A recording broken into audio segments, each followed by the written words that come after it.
बादल पारिनु कि मलाई जिस्काउँछ किन हो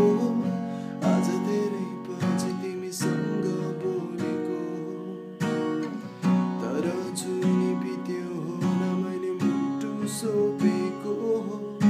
सधैँ झै आज पनि कुरा अधुरो नै रह्यो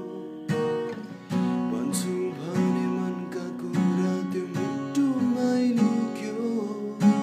कसरी भनौँ तिमीलाई तिम्रो आँखामा एउटा जादु छ तिम्रो मुस्कुराउने पारामा एउटा बेग्लै नै आवाज छ